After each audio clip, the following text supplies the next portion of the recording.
Mask हटाते हैं तो बीमारियां लेते हैं, तो क्या सांस भी ना लें? मंदबुद्धि सरकार है ये, कोई दूरदृष्टि नहीं है।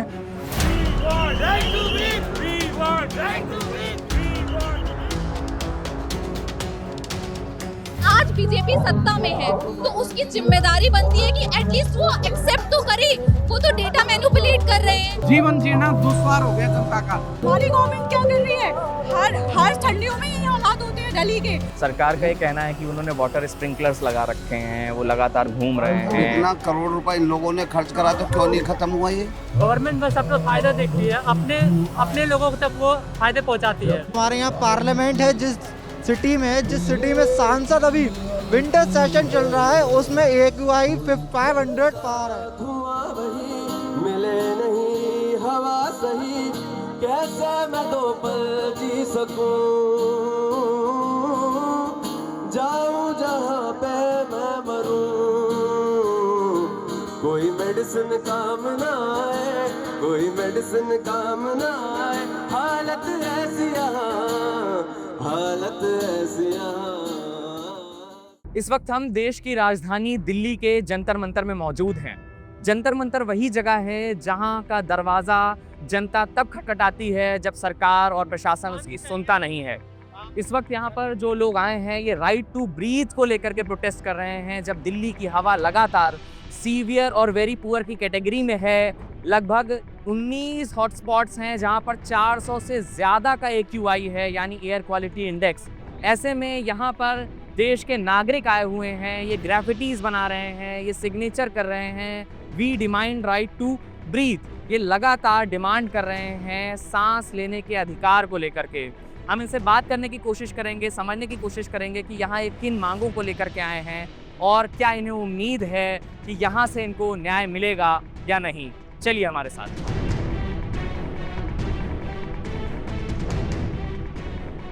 तो यहाँ पर लोग प्रदर्शन कर रहे हैं, हम इनसे बात करने की कोशिश करेंगे।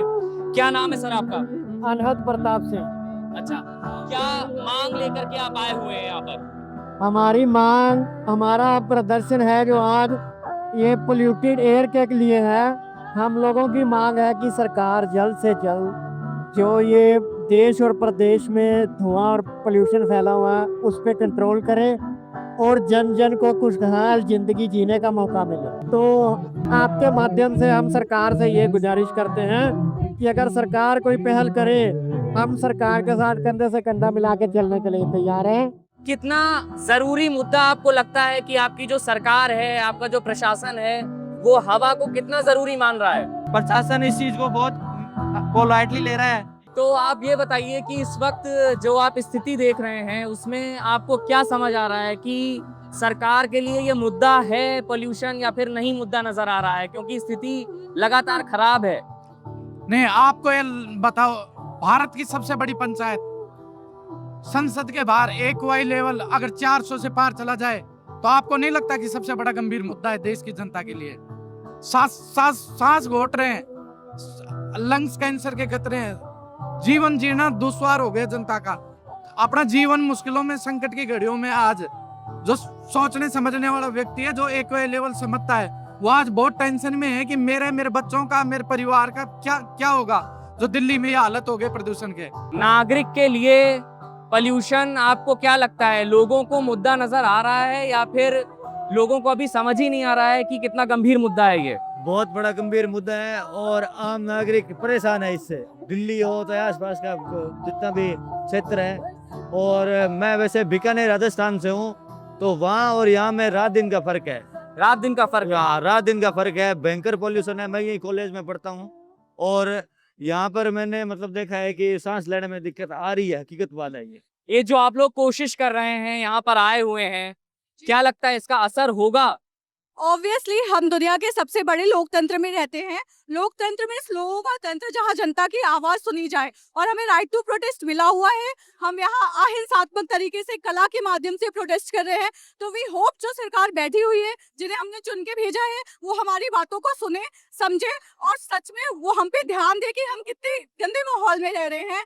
हम जहरीले AQI में रह रहे एक टाइम पे। चाइना की जो राजधानी है बीजिंग, वो अभी सेम लेवल पे थी, बट आप आज देख लो चाइना हमसे आगे है। हमारी गवर्नमेंट क्या कर रही है? हर ठंडियों में ये हालात होते हैं दिल्ली के, इस बार तो और ज्यादा बुरा है। So first of all I want to say that हम दिल्ली में पढ़ने आते हैं, हम स्टूडेंट्स हैं, ठीक है। उसके बाद भी हम दिल्ली की इकोनॉमी में आगे चल के एक अपना रोल निभाएंगे, है ना। इनफैक्ट हम अभी भी निभा रहे हैं, हम यहाँ रेंट दे रहे हैं, हम सब चीज़ कर रहे हैं। उसके बाद हमें बेसिक राइट हवा जैसी चीज़ के लिए हमें लड़ना पड़ रहा है। प्लस एक और चीज़ है कि जो कैपिटलिस्ट लोग हैं, जो रिच लोग हैं, वो एयर प्यूरिफायर अफोर्ड कर पाते हैं, बट जो लेबर क्लास है वो अफोर्ड नहीं कर पाती। जो छोटे बच्चे घूम रहे हैं रोड पे, सड़क पे, जिनके बारे में कोई नहीं सोचता, सरकार सो रही है। हमारे आपके जैसे लोग तो मास्क अफोर्ड कर सकते हैं ना, पर जो बच्चे गरीब हैं, जिनके पास पैसा नहीं है, क्या उनके पास राइट नहीं है कि वो हवा ले सके, मतलब साफ हवा। एक गैस चेंबर को बना दिया है दिल्ली को। और ऐसी बात नहीं है कि कोई ये बीजेपी सरकार है, हर तरह की सरकारों ने यही किया है, चाहे वो आप हो, चाहे वो कांग्रेस हो, पर आज बीजेपी सत्ता में है तो उसकी जिम्मेदारी बनती है कि एटलीस्ट वो एक्सेप्ट तो करे। वो तो डेटा मैनिपुलेट कर रहे हैं, पहले तो डेटा मैनिपुलेट करना बंद करें, अपनी गलती माने। और हमें पता है कि 10 साल तक शायद इनसे कोई भी सोल्यूशन ना निकले, पर ये एक्सेप्ट तो करें, थोड़े थोड़े तो स्टेप्स ले, एटलीस्ट लोगों को अवेयर तो करें। बहुत सारे लोग हैं जिनको अवेयरनेस ही नहीं है लोगों में। मैं प्रयागराज से हूँ, मेरे पेरेंट्स को इतना नॉलेज भी नहीं है, शायद उन्हें AQI का मतलब भी नहीं पता है, पर हम आजकल के बच्चे हैं, हम पढ़े लिखे हैं, हम अवेयर हैं, तो हम इस पे आवाज उठाते हैं, हम उनसे डिस्कशन करते हैं। वो हमसे ये कहते हैं कि तुम घर चले आओ वापस, अगर तुम्हें लग रहा है इतनी प्रॉब्लम्स है तो। बट हम उन्हें ये बोलते हैं कि हम लड़ेंगे, भले ही हम कमजोर हैं पर हम फिर भी लड़ेंगे। हम किसी भी मतलब फासिस्ट गवर्नमेंट से रुकेंगे नहीं, वो कितना भी हमारी आवाज दबाने की कोशिश करें, पर हम रुकेंगे नहीं। हम वॉयलेंस का तरीका नहीं अपना रहे हैं, हम पीसफुल प्रोटेस्ट कर रहे हैं। We are using art as a form of protest. माँ और बच्चे मांगें क्या? साफ पानी, साफ हवा। Make in India, make pollution in India. Delhi needs trees, not 10 floor towers. तो ये यहाँ पर जंतर मंतर एक बार फिर गवाह बन रहा है, जहाँ पर देश के नागरिक आए हैं। ये रिज बचाओ, दिल्ली बचाओ, स्वच्छ वायु यदि है पाना, प्रदूषण पर रोक लगाना, इस तरीके के तमाम यहाँ पे नारे बुलंद कर रहे हैं। हम इनसे भी समझने की कोशिश करेंगे। सर, कितना सीरियस मुद्दा है पॉल्यूशन? बहुत ज़्यादा सीरियस मुद्दा है पॉल्यूशन। डॉक्टर बोलते हैं कि सुबह शाम को वॉक करनी चाहिए, अब डॉक्टर बोल रहे हैं कि मत करो, पॉल्यूशन बहुत ज़्यादा है। तो इंसान अपने आप को स्वस्थ कैसे रखेगा? मास्क हटाते हैं तो बीमारियां लेते हैं, तो क्या सांस भी ना लें? क्या करें? बिल्कुल। तो आप खुद सोच सकते हैं कितना बड़ा मुद्दा है। लगभग सर क्या उम्र होगी आपकी? 51। इसका इम्पैक्ट युवाओं पर तो पड़ ही रहा है, बच्चों पर पड़ रहा है, साथ ही साथ जो बुजुर्ग हैं उन पर भी पड़ रहा है। और जिनको थोड़ी सी अगर दमे की बीमारी है तो वो तो घर से निकल नहीं पा रहे हैं, और अगर घर में एयर प्यूरिफायर नहीं लगा तो घर में भी नहीं रुक पा रहे हैं। क्या करेंगे वो? क्या सीधा हॉस्पिटल में एडमिट हो जाए? क्या सरकार यही दे रही है? अब आप लोग यहाँ पे लगातार कोशिश कर रहे हैं, ये आप लोग यहाँ आए, अपना वक्त दे रहे हैं, मेहनत कर रहे हैं कि शायद ये बात सरकार तक पहुँचे। आपको लगता है कि इसका कुछ असर होगा क्या मुख्यमंत्री रेखा गुप्ता तक, या फिर जो आपके प्रशासनिक अधिकारी हैं उन तक ये पहुँचेगा कि हाँ अभी भी आप सब त्रस्त हैं, परेशान हैं? देखो जी, उनको तो कोई फर्क पड़ नहीं रहा, ना उनको कितना कुछ करो, वो कुछ नहीं देख रहे, ना वो देख रहे। दिल्ली अगर इतनी बात होती पर यहाँ खड़े होने की जरूरत हमारे को क्या पड़ती है? अगर आप इस चीज़ को देख लेते, भाई इतना पॉल्यूशन फैल रहा है, लोग परेशान हैं, हवा से परेशान है, पानी से परेशान है। आप बिना गाड़ी, शीशे के गाड़ी के आप नहीं बैठ सकते हो, घर में से बच्चे निकलने को तैयार नहीं, हमारे बुजुर्ग तैयार नहीं है, आप गार्डन में नहीं बैठ सकते हो। आप गार्डनों की हालत देख लो, और दूर तो बहुत हुई, ये सामने जितने पेड़ लग रहे हैं इन्हीं की हालत देख लो, कितनी इन पर धूल मिट्टी जमी हुई है। तो हमें ऑक्सीजन कहाँ से मिलेगा, कहाँ से हमें शुद्ध हवा मिल जाएगी? और ये सरकार तो सुनने वाली नहीं है बिल्कुल भी। सरकार का ये कहना है कि उन्होंने वाटर स्प्रिंकलर्स लगा रखे हैं, वो लगातार घूम रहे हैं। अब इतना करोड़ रुपए इन लोगों ने खर्च करा तो क्यों नहीं खत्म हुआ ये? क्यों हो रहा है ये? क्यों हम लोग यहाँ खड़े हैं?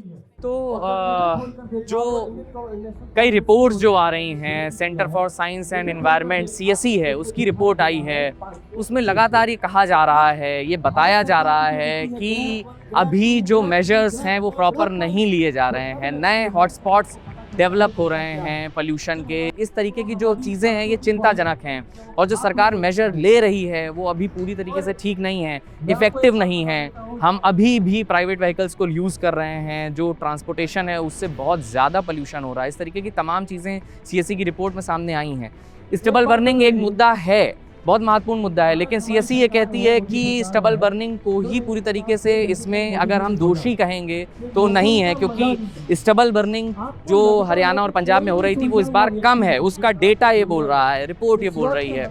हज़ारों की तादाद में लोग एयर पोल्यूशन से मर रहे हैं। अब आंकड़े हमारे सामने आ चुके हैं। अगर इसके बाद भी हमारी सरकार और हमारे अधिकारी नहीं जाग रहे हैं तो फिर मुझे नहीं पता कि कौन सी और एविडेंस चाहिए, कौन से और साक्ष्य चाहिए हैं जिसके बाद ये हम इसको समझें कि ये बहुत बड़ी हेल्थ इमरजेंसी है। इस तरीके की स्थिति के बाद भी जो मेजर्स लिए जा रहे हैं, आपको अपने आसपास क्या बदलाव नज़र आ रहे हैं जो आपको दिखे हो कि हाँ ये कुछ किया जा रहा है? ये सच बड़ा मेजर नहीं लगता मुझे। जो अभी कंडीशन है, जैसे लोगों की जो तबीयतें बिगड़ रही है, लंग कैंसर्स का चांसेस बढ़ रहा है, बच्चों की डेथ्स हो रही है जो इन्फेंट्स चाइल्ड हैं, तो ये काफ़ी सीरियस कंसर्न है। हमें सेफ्टी के जो मेजर्स हैं वो सरकार ले सकती है, तो उन्हें इस पर एक्ट करना चाहिए। जो कंट्रीब्यूशन जो है इंडस्ट्रीज़ कर रहे हैं उस पे गवर्नमेंट ऑब्वियसली अपने एक्शन ले सकती है। आखिर वो सब्सिडाइज करके ले या टैक्स करके ले, ये उनके ऊपर है। बट आई थिंक कि कोई कॉन्क्रीट डिसीजन ले और बेटर डिसीजन ले, जिससे जो स्टूडेंट्स हैं, जो जनता है, जो लोग हैं, वो बेटर लिविंग कंडीशंस पा सके। एक कैपिटल सिटी में ये लिविंग कंडीशन ना होना बड़े दुर्भाग्य की बात, बहुत दुर्भाग्य की बात। जो आर्टिकल 21 भारत के भारतीय संविधान का है उसमें साफ साफ लिखा हुआ है जीवन का अधिकार, राइट टू लाइफ, उसका वायलेशन हो रहा है और इसके लिए केवल और केवल गवर्नमेंट जिम्मेदार है। गवर्नमेंट बस अपना फायदा देखती है, अपने लोगों तक वो फायदे पहुंचाती है। वो बतौर नागरिक जो हम लोग वोट करते हैं वो उस चीज को भूल चुकी है। वो अपना उत्तरदायित्व जो रिस्पॉन्सिबिलिटी होती है वो भूल चुकी है। कैसी स्थिति आपको नजर आ रही है कि हम एक वर्ल्ड क्लास सिटी नहीं बना पा रहे हैं, अपने नागरिकों को राइट टू ब्रीथ भी नहीं दे पा रहे हैं? ये हमारे लिए बहुत शर्मिंदगी की बात है कि अगर हमारे यहाँ पार्लियामेंट है, जिस सिटी में सांसद अभी विंटर सेशन चल रहा है, उसमें AQI 500 पार है। आप देख सकते हैं कोविड-19 का जो पीरियड था उसमें जब लोगों से थाली बजवाई गई, मोमबत्तियां जलवाई गई, तो उस टाइम आप देख सकते हैं पॉल्यूशन का लेवल बहुत कम था। बिकॉज वन डे ऑफ जो था इंडस्ट्रीज बंद थी, पॉल्यूशन बिल्कुल क्लियर हो गया था। दिल्ली से आप अरावली तक को देख सकते थे। बिल्कुल। क्या नाम है आपका? मेरा नाम शादमान है, मैं दिल्ली यूनिवर्सिटी का छात्र हूँ और मैं आज यहाँ पे आया हूँ अपना एक बेसिक फंडामेंटल राइट मांगने के लिए जंतर मंतर में। आप देख सकते हैं कि अभी जो एवरेज दिल्ली में पोल्यूशन का PM चल रहा है वो 2.5 के अप्रॉक्स, जबकि WHO ने ये बताया कि 20 गुना ज़्यादा है। और एक स्टूडेंट, एक लेबर तबके के लोग, वो लोग एयर प्यूरिफिकेशन का अफोर्ड नहीं कर सकते। 10,000 20,000 अप्रॉक्स उसकी प्राइस आती है। तो आखिर गवर्नमेंट इसका सोल्यूशन कब निकालेगी? यहाँ पे बोलती है कि ये क्लाउड सीडिंग करवाया इन्होंने। साइंटिस्ट ने जब ये चीज पहले बोल दिया था कि क्लाउड में मॉइस्चर नहीं है, पोस्ट मानसून सीजन में दिल्ली में क्लाउड ड्राई हो जाता है, तो फिर उसके बाद करने का क्या फायदा है? यहाँ दिल्ली जो है जहरीली हवा में सांस ले रही है, वो 3 करोड़ 4 करोड़ रुपए क्लाउड सीडिंग के नाम पे उड़ा रहे, PR कर रहे हैं अपना। तो ये दिखाया जाता है इन लोगों का कि इन्हें कोई परमानेंट सोल्यूशन नहीं चाहिए, इन्हें PR करना है सरकार को। अभी सरकार क्या बोल रही है कि 62 हॉटस्पॉट हमने स्पॉट करा है जिसमें पोल्यूशन हमें पता चल रहा है यहाँ से आ रहा है, और उस पर हमने स्पेशल एक्शन लेने का काम करा है। पर यहाँ तो ग्राउंड पे 0 रिपोर्ट है। आज ही का हमने चेक करा है 370 to 400 अप्रोक्स आ रहा है AQI। तो इसका जवाब कौन देगा? हम कितने ऐसे स्टूडेंट हैं जो बाहर से आ रहे हैं पढ़ने के लिए, JNU में, जामिया में, TU में, उनके माँ बाप क्या बीमारी के लिए भेज रहे हैं? वो भविष्य क्या संभालेंगे जब उनकी जिंदगी नहीं संभलेगी? तो ये हम चाहते हैं सरकार इसका जवाब दे, एक दूसरे को ब्लेम ना करके। यहाँ पे एक सरकार दूसरे सरकार को ब्लेम करती है और आम जनता पिसता है इसमें। तो हम अपना हक मांगने आए हैं। कितना वक्त हो गया आपको दिल्ली में रहते हुए? बहुत, मतलब मैं यहीं पैदा हूँ। यहीं पैदा हुए हैं, आप यहीं रह रहे हैं। क्या आपने ग्रेजुअली आपने देखा क्या पोल्यूशन, आपने क्योंकि इतने साल से विटनेस किया होगा कि जो अचानक से बीते कुछ सालों में हम चर्चा सुनने लगे हैं, क्या ये अचानक से राइज हुआ है या फिर ये पहले भी था, चर्चा नहीं हो रही थी? क्या कहना चाहेंगे आप? नहीं, ये राइज तो हुआ है पिछले 10 सालों में से। पराली जलाने और ये सब करने का पहले कोई सिस्टम नहीं था। So and vehicles also, see there are multiple aspects. आप घास उगाइए जहाँ भी डस्ट है, आप मिट्टी पड़ी होगी तो उड़ेगी ही। क्या किया आपने उसके लिए? कुछ कर रहे हैं? नहीं। किसी को आप देखिए, ये घूम घाम के आते हैं विदेश में, क्या सीख के आते हैं मिनिस्टर लोग? कुछ सीख के आते हैं? आप समझिए, इनकी नीयत नहीं है, ना विजन है। और आप IAS अफसरों को देखिए, वो क्या कर रहे हैं? 50-50 साल के, 30-30 साल के एक्सपीरियंस हो जाता है, क्या उनके पास बुद्धि नहीं है? मंद बुद्धि सरकार है ये, कोई दूरदृष्टि नहीं है। आप गाड़ियां कम करने के लिए आपने क्या किया बताइए मुझे? जुडिशरी भी कुछ नहीं कर रही है। मैं आपको ईमानदारी से बता रहा हूँ, अगर मैं आपको ऐसा एक क्यों सवाल, लग रहा है हाँ, आपको? अगर इतने साल से जुडिशरी ने क्या किया? सी आप देखिए, आप आज धमकी दीजिए कि दिल्ली के सीएम को, पंजाब के सीएम को, हरियाणा के सीएम को और यूपी के सीएम को जेल भेज देंगे, सारा तंत्र इफेक्टिव हो जाएगा। सबके सारी स्टेट्स के चीफ सेक्रेटरीज को जेल भेजने की धमकी दीजिए, कैसे नहीं, सारा तंत्र नीचे तक ठीक हो जाएगा। अकाउंटेबिलिटी नहीं है, स्ट्रक्चरल इश्यूज हैं सरकार में, there is no system of accountability. Who will go to jail if it doesn't get done? Who? One person. Name one person. Supreme Court should fix a flow chart, organization chart. This person. अगर JE ने नहीं किया तो E, AE ने नहीं किया तो E ने नहीं किया तो C, वो जेल जाएगा। बिल्कुल आप कह रहे हैं जवाबदेही नहीं सुनिश्चित है, जिस वजह से कोई काम एक्शन हो ही नहीं रहा। और जजेस को, डिस्ट्रिक्ट कोर्ट वाले जज को हाई कोर्ट जाना है, हाई कोर्ट वाले को सुप्रीम कोर्ट जाना है, सुप्रीम कोर्ट वाले को राज्यसभा जाना है, तो कोई कुछ सरकार के खिलाफ बोलेगा ही नहीं। हम लगातार आपको दिल्ली में जो बढ़ रहा पोल्यूशन है उस पर रिपोर्ट दिखा रहे हैं। इससे पहले भी हमने ग्राउंड रिपोर्ट की जिसमें हमने आपको डेटा मॉनिटर्स दिखाए और ये बताना चाहा कि किस तरीके से जो डेटा है AQI का, वही हमारे पास ठीक तरह से उपलब्ध नहीं है। AQI मॉनिटर्स बंद पड़े हुए हैं। कई जगहों पर हम गए, हमने आपको दिखाने की कोशिश की कि किस तरीके से फुटपाथ जो हैं, जहाँ पर पेडेस्ट्रियन के लिए वॉक करने की जगह होती है, वो गंदे पड़े हुए हैं। हम आपको ये सारी चीज़ें दिखा रहे हैं ताकि आप ये समझ सकें कि जो एयर पोल्यूशन की प्रॉब्लम है वो सिर्फ इसलिए नहीं हो रही है कि उस पर ध्यान नहीं दिया जा रहा है, वो इसलिए हो रही है क्योंकि उस पर हमारे पास इंफ्रास्ट्रक्चर ही मौजूद नहीं है। जो आप देख रहे हैं कि 400 से 500 के बीच में सीवियर स्थिति में जो AQI मौजूद है इस समय दिल्ली में, वो ये बता रहा है कि ये सिर्फ स्मॉग नहीं है, ये एक बहुत बड़ा खतरा है। ये खतरा है हमारे फेफड़ों के लिए, खतरा है हमारी सांस के लिए। हार्ट अटैक से लेकर के लंग्स की समस्याएं लगातार बच्चों, युवाओं और बुजुर्गों में बढ़ रही हैं। 14 सिगरेट हम रोज़ पी रहे हैं, ना पीते हुए भी। तो इस वक्त ज़रूरी ये है कि जो सरकार छोटे छोटे कदम उठा रही है, सरकार ये कह रही है कि हमने वाटर स्प्रिंकलर लगा दिए हैं, ये जो छोटे छोटे कदम हैं इनकी ज़रूरत नहीं है, अब बड़े कदम उठाने की ज़रूरत है ताकि जो लोग यहाँ पर प्रदर्शन कर रहे हैं साफ हवा के लिए, ये महज अपनी आवाज़ नहीं उठा रहे हैं, ये अपने जीने के अधिकार को रिक्लेम कर रहे हैं, ये जीने का हक मांग रहे हैं जो इन्हें संविधान देता है। कैमरे के पीछे फरहान हैदर, मेरा नाम है मुकुल सिंह चौहान। अगर आपको हमारा काम पसंद आ रहा है, अगर आपको लगता है कि हमारी जो रिपोर्ट्स हैं वो ज़रूरी हैं, तो आप हमारा साथ दीजिए, चैनल को सब्सक्राइब करिए, वीडियो को लाइक करिए और कमेंट करके बताइए कि एयर पोल्यूशन आपके लिए मुद्दा है या नहीं है। बहुत बहुत धन्यवाद।